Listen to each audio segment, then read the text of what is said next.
La pathologie que j'ai choisie, donc la pubalgie, il y a très peu de recherches dessus.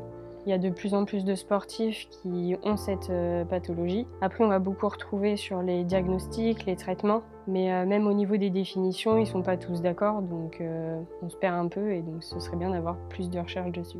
Je me présente Audrey Riguier et mon mémoire porte sur les tests diagnostiques des principaux facteurs de risque de la pubalgie chez les sportifs.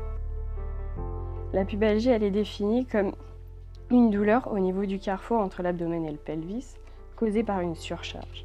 Elle regroupe 4 entités, les lésions des adducteurs, les lésions des abdominaux, l'atteinte du canal inguinal et lésions de la symphyse pubienne.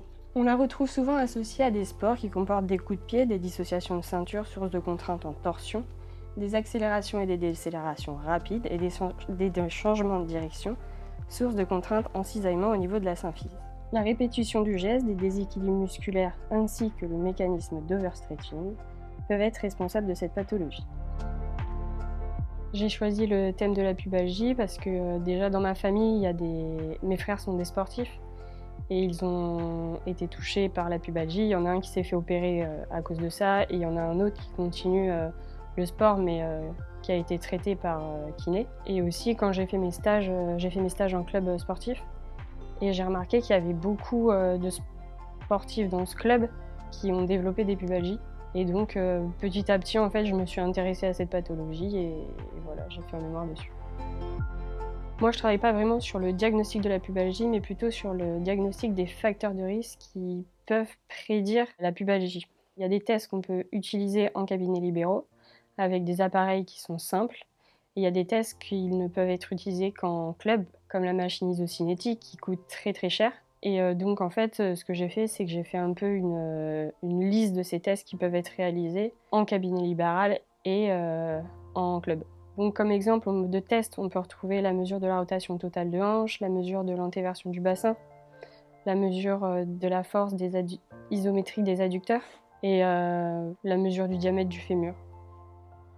Ces tests ils serviront surtout à prévenir l'apparition de cette pathologie et que si on arrive à les réaliser et à mettre en place des protocoles ou juste une liste de tests basiques qui soit diffusée, peut-être qu'il y aurait moins de pubalgie dans les clubs ou chez les sportifs.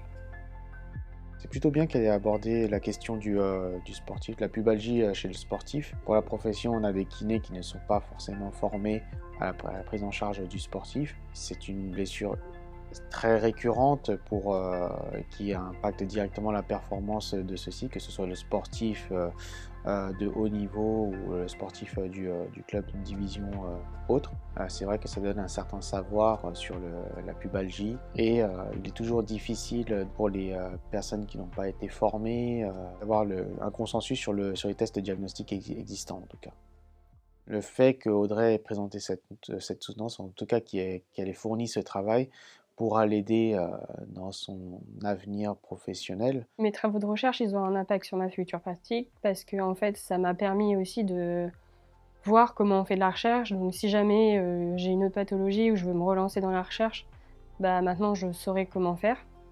Et aussi, dans ma pratique professionnelle, j'aimerais travailler dans un club de rugby.